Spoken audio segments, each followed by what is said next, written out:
مفتی طارق مسعود کے بیانات کے لیے طارق مسعود آفیشیل کو سبسکرائب کریں۔ طارق مسعود آفیشیل۔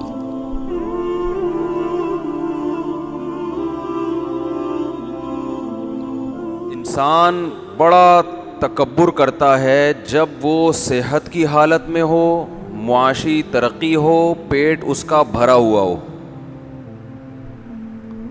اسے پھر پیغمبروں کی باتیں سمجھ میں نہیں آتی۔ آپ نے دیکھا ہوگا اکثر لوگ جو دین کی طرف آتے ہیں وہ کسی پریشانی میں مبتلا ہونے کے بعد آتے ہیں، ان کو احساس ہو جاتا ہے کہ ایسا ہے نہیں جیسا ہم سمجھ رہے تھے۔ وہ کیسا سمجھ رہے تھے؟ وہ سمجھ رہے تھے کہ سب کچھ ٹھیک ہے، جیسے ہم ہنسی خوشی زندگی گزار رہے ہیں بالکل اسی طرح ہنسی خوشی زندگی گزرتی رہے گی، پھیپھڑے بھی صحیح رہیں گے، گردے بھی فٹ فاٹ رہیں گے، نظر بھی ٹھیک رہے گی، گھٹنے بھی صحیح طرح کام کرتے رہیں گے۔ انہیں یہ نہیں پتہ ہوتا بھائی یہ زندگی ہمیں بطور امانت کے ملی ہے جو ہم سے واپس لے لی جائے گی۔ تو یہ انسانی نیچر رہی ہے کہ جب پیٹ بھرا ہوا ہوتا ہے، صحت فٹ فاٹ ہوتی ہے، کوئی غم نہیں ہوتا، تو اسے ہری ہری سوجنا شروع ہو جاتی ہے۔ تکبر کسے کہتے ہیں؟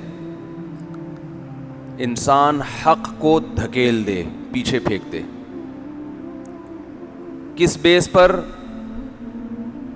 اسے حق کو ماننے میں اپنی توہین محسوس ہو رہی ہو۔ یہ جو بیماری ہے نا، جو لوگ مذہب کو فالو نہیں کرتے ان میں کوٹ کوٹ کے بھری ہوئی ہے، یہ کوٹ کوٹ کے۔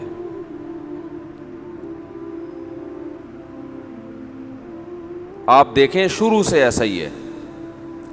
اگر ہم حضرت بلال رضی اللہ تعالیٰ عنہ کو دیکھتے ہیں تو آپ اس دور کے جو بھی متکبر لوگ تھے وہ حضرت بلال اور خباب ابن ارت کو دیکھ کر یہ الزام لگایا کرتے تھے کہ ان جیسے غریب اور مسکین لوگ جو ہمارے لیول کے نہیں ہیں، یہ لوگ اسلام قبول کر رہے ہیں، ہم اسلام قبول نہیں کریں گے، یہ تو ان لوگوں کا دین ہے۔ تھوڑی سی انسان کامن سینس استعمال کر لے نا، تھوڑی دیر، تو اسے اندازہ ہوگا کہ جو نعمتیں اللہ نے مجھے دی ہیں ان کو چھننے میں 2 سیکنڈ بھی نہیں لگتے، 2 سیکنڈ بھی۔ تکبر کسے کہتے ہیں یہ سمجھیں، یہ آج بہت زیادہ پایا جاتا ہے۔ اسی بیس پر آپ نے پڑھے لکھے لوگوں کو دیکھا ہوگا کہ وہ مذہب کا مذاق اڑاتے ہیں۔ دیکھیں تکبر انسان میں اس وقت آتا ہے، میں قوم عاد اور قوم سمود کا بھی ذرا ڈیفائن کروں گا، ان میں تکبر کیسا تھا، کیوں تھا، لیکن بیس آج جو قوم عاد اور قوم سمود میں تھی نا وہی بیس آج بھی پائی جاتی ہے۔ جو بھی اللہ کی نافرمانی کرنے والے لوگ ہیں نا انہی میں بھی وہ بیس وہی ہے۔ تکبر انسان میں اس وقت پیدا ہوتا ہے جب اس کے پاس کوئی قابلیت ہوتی ہے، تبھی جو لوگ جاہل ہیں، پڑھے لکھے نہیں ہیں، غریب ہیں، اکثر ان میں تکبر نہیں ہوتا، عمومی تو نہیں ہے لیکن اکثر۔ یہی وجہ ہے کہ دین کی جو بھی تحریکیں اٹھتی ہیں نا ان میں غریب لوگ زیادہ ہوتے ہیں، بلکہ علماء نے یہ بیان کیا ہے کہ دینی تحریک اگر کوئی اٹھے اور اس میں پہلے امیر زیادہ آ جائیں تو اس کا امکان ہے کہ یہ تحریک باطل ہو، یہ صحیح نہ ہو، اس کا امکان ہوتا ہے۔ اکثر حق کو قبول کرنے والے پہلے غریب ہوتے ہیں، امیر بعد میں آتے ہیں، الا ماشاء اللہ۔ انبیاء کی تاریخ اٹھا کے دیکھیں، تبلیغی جماعت کو دیکھ لیں۔ تبلیغی جماعت جب مولانا الیاس رحمۃ اللہ علیہ نے شروع کی ہے تو میوات کے دیہات کے غریب ترین لوگ ساتھ آ کے جڑے ہیں، مالدار بہت بعد میں آئے ہیں، اور آج بھی غریبوں کی اکثریت ہے تبلیغی جماعت میں۔ آج بھی اکثریت کس کی ہے؟ غریب لوگوں کی، ہر جگہ ایسا ہی ہے. قربانی کیونکہ دینی پڑتی ہے اپنی خواہشات کو. تو جب انسان میں کوئی قابلیت ہوتی ہے، ایبلٹی ہوتی ہے، کوئی نعمت ہوتی ہے تو کبر آتا ہے. جب نعمت نہیں ہوتی، تکبر کسے کہتے ہیں؟ اپنے آپ کو نا دوسروں سے بڑا. تو جب ہی سمجھے گا نا جب اس کے پاس کچھ ہو. تو جیسے دولت ایک نعمت ہے نا، ایسے ہی نالج بھی کیا ہے؟ ایک نعمت ہے. آپ کہہ سکتے ہیں نا کہ بھی پڑھے لکھے آدمی میں تو تکبر ہونا ہی نہیں چاہیے، وہ تو پڑھا لکھا ہے. وہ بھائی ہوتا ہی تک پڑھے لکھے میں ہے کیونکہ وہ پڑھا لکھا ہے. سمجھ میں آ رہی ہے بات؟ کیونکہ اس کے پاس کیا ہے؟ نالج ہے، اسے پتا ہے. تو جس کے پاس نالج نہیں ہے وہ اس کو حقارت سے دیکھتا ہے کہ اس پاگل کو کیا پتا، میں نے تو پی ایچ ڈی کیا ہوا ہے، میں تو انجینئر ہوں، میں تو ڈاکٹر ہوں، میں تو یہ ہوں، میں تو وہ ہوں، اس کو کیا پتا. تو جب کوئی قابلیت، اسی طرح صحت مند میں تکبر ہو سکتا ہے. جس کی صحت اچھی ہے وہ کبر کرے گا ان کے سامنے جن کی صحت اچھی نہیں، جن کے پاس صحت کی نعمت. جو خوبصورت ہے وہ تکبر کرے گا ان کے سامنے جو خوبصورت نہیں ہے. تو تکبر کسے کہتے ہیں؟ خوب اچھی طرح سمجھیں. تکبر کہتے ہیں کہ اپنے کمال کو اپنا سمجھنا. اس زوم میں جب انسان، یہ لفظ عربی میں زعم ہے، اردو میں زوم کہتے ہیں، تو میں اردو ہی چلا رہا ہوں. اس زوم میں جب کوئی شخص مبتلا ہو جاتا ہے نا کہ یہ میرا ہے، وہاں سے اس کی بربادی شروع، بیڑا غرق شروع. سمجھ رہے ہو؟ سمجھتا ہے میرا. یہ کھوپڑی کے کام نہ کرنے کی علامت ہے. تبھی ہم نے علماء سے سنا ہے کہ متکبر نالجیبل تو ہوگا، تعلیم یافتہ ہوگا، دولت مند بھی ہوگا، لیکن ہوگا بے وقوف. جس کی عقل صحیح کام کر رہی ہو، جو حقیقی معنی میں عقل مند ہو، وہ کبھی بھی متکبر نہیں ہوتا.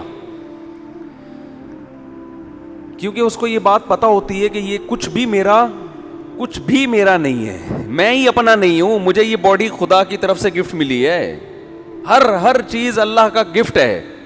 تو جس کو بھیک میں کچھ ملا ہوا ہو وہ کہاں کرتا ہے میرے بھائی؟ بھیک ملی ہوئی ہے. اکثر ایک مثال میں اس کی دیتا ہوں.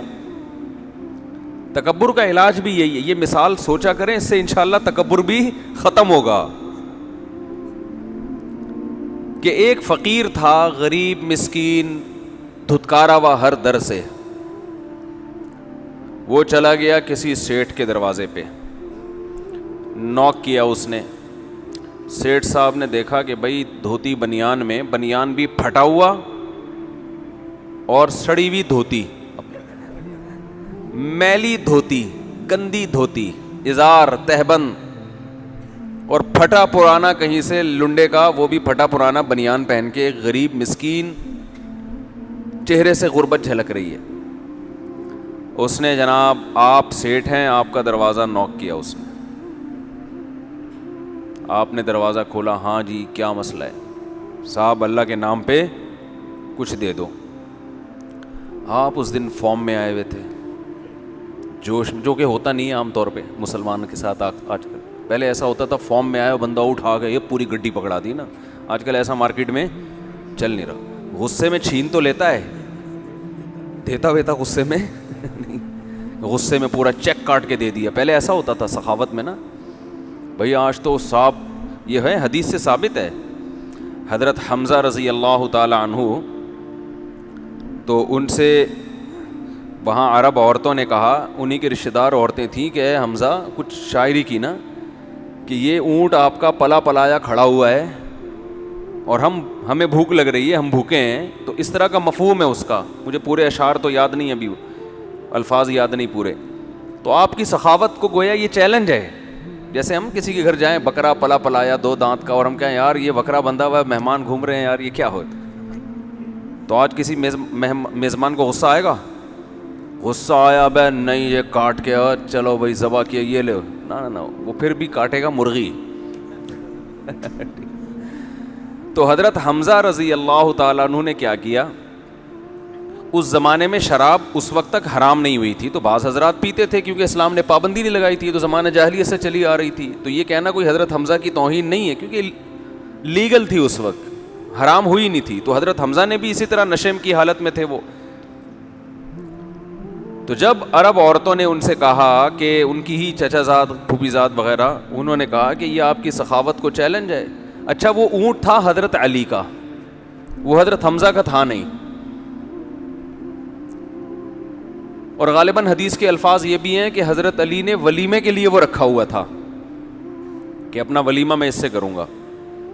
کیونکہ مجھے یہ حدیث پڑھے ہوئے بھی 20 سال ہو گئے نا, تو اب اصل مفہوم تو یاد رہ گیا, پورے ورڈنگ یاد نہیں ہے.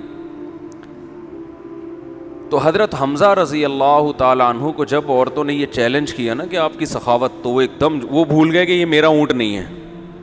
ٹھیک ہے, وہ نشے کی حالت میں تھے. ایسا ان کو جوش آیا, اٹھے اور اس کو نہر کیا اور یہ سب گوشت بانٹ دیا. عرب میں سخاوت بہت تھی, خاص طور پر نبی صلی اللہ علیہ وسلم کے جو آپ کے جو رشتہ دار تھے وہ تو حضرت ابراہیم کی اولاد اور قریشی ہاشمی, ان کا تو بہت مشہور تھی سخاوت. حضرت علی فرماتے ہیں جب میں آیا تو میں اپنی آنکھوں پہ قابو نہیں رکھ سکا. اپنے اونٹ کا جب میں نے یہ حال دیکھا نا, تو اس زمانے میں تو ایسا بہت ہوتا تھا, جوش میں آگے پورا اونٹ ذبح کر دیا, چیک کاٹ کے دے دیا, لے بھائی جتنے رقم ڈالنی ہے ڈال دے. آج کل اس طرح کی سخاوت مارکیٹ میں کیا چل رہی ہے, غصے میں قتل کرنا ملے گا آپ کو, جوش میں آیا بندہ مار دیا, جوش میں آیا سب کچھ چھین لیا اس سے, جوش میں آیا بیوی کو معاذ اللہ دھکے دے کے باہر نکال دیا. تو اس طرح کے جوش ملیں گے, جوش میں آ کے کوئی اچھا کام ایک دم بہت ہی کوئی اچھا کام کر دیا, ایسا مارکیٹ میں شارٹ ہو رہا ہے. تو آپ کے گھر نوک کیا کس فقیر نے, آپ ایک دم جوش میں آ گئے, اس کے آنسو دیکھے آپ نے, اس کے پھٹا ہوا بنیان, اور آپ کو اللہ کی نعمتیں یاد آئیں, یار میرے رب نے مجھ پر کتنا انعام کیا, اور یہ دیکھو بیچارہ کس حالت میں. آپ اس کو گھر لے کر آئے, آپ نے اس کی سروس کروائی, پہلے نہانے سے کام نہیں چل رہا تھا, اتنا میلا ہو گیا چکا تھا. سروس کروائی آپ نے, اس کی ڈیٹول سے نہلایا آپ نے, اس کو خوب نہا دھو کے آپ نے اس کو 3 پیس سوٹ پہنایا, جو آفس جانے کے لیے آپ استعمال کرتے ہو نا, 3 پیس سوٹ, ٹائی, ایک بڑا ڈیسنٹ قسم کا اس کو لباس پہنایا, اس کے بال کنگھی کی بنایا, تمیز سے کھانا کھلایا اس کو. اور آپ نے کیا کیا, جوش میں تو کچھ بھی ہو سکتا ہے نا, آپ نے اس کو ایک گاڑی پکڑا دی کہ یار تو بھی عیش کر, اور نوٹوں کی ایک گڈی 5-5 ہزار کی اس کی جیب میں پکڑا دی, بولا چل جا. کیا بولا, چل جا عیش کر یار. اب وہ ایسا نالائق, وہ جب آپ کے گھر کے قریب سے گزرے نا, یوں کر رہے ہیں یا دوسرے فقیروں کو جا کے بار بار کالر اپنا اونچا کر رہے ہیں. راڈو گھڑی ہے, میں بھی اس بہانے اپنی گھڑی دکھا دیتا ہوں, یہ راڈو نہیں ہے, ایسے کر کے دیکھ رہا ہے, پھر موبائل نکال کے, اور پھر جو باقی فقیر تھے نا ان کو دھتکار رہا ہے, دفع ہو یہاں سے, غریب لوگ کہیں کے. اب دوسرے فقیر تو اس کو سیٹ سمجھیں گے نا, وہ دوسرے فقیر اس کے پاس آ رہے ہیں, بھائی اللہ کے نام پہ کچھ, چل بھاگ یہاں سے, بدبو دیکھ, اسمیل دیکھ کتنی آ رہی ہے. آ جاتے ہیں, اور کوئی کام دھندہ ہے نہیں. تو اب آپ بتاؤ, وہ جو اصل سیٹ تھے, جو آپ تھے, جب آپ اس کو یہ حرکتیں کرتے ہوئے دیکھو گے, آپ کو غصہ آئے گا کہ نہیں آئے گا, ہے بھائی, آئے گا کہ نہیں آئے گا؟ آپ ایک تھپڑ مار کے اس کو گھر لے کے جاؤ گے, بولے کہ جا واش روم میں کپڑے اتار, تیرا وہی بنیان جو ہے نا وہ لٹکا ہوا ہے, پہن, دھوتی پہن, پتلی گلی سے نکل. تو جیسے اس فقیر پہ تکبر سوٹ نہیں کرتا, اس لیے کہ یہ چیزیں اس کو بھیک میں ملی ہیں, اپنا کمال نہیں ہے. تو میرے بھائی ہمیں بھی جو کچھ ملا ہے یہ اللہ کی طرف سے بھیک میں ملا ہے, ہمارا اپنا تھوڑی ہے.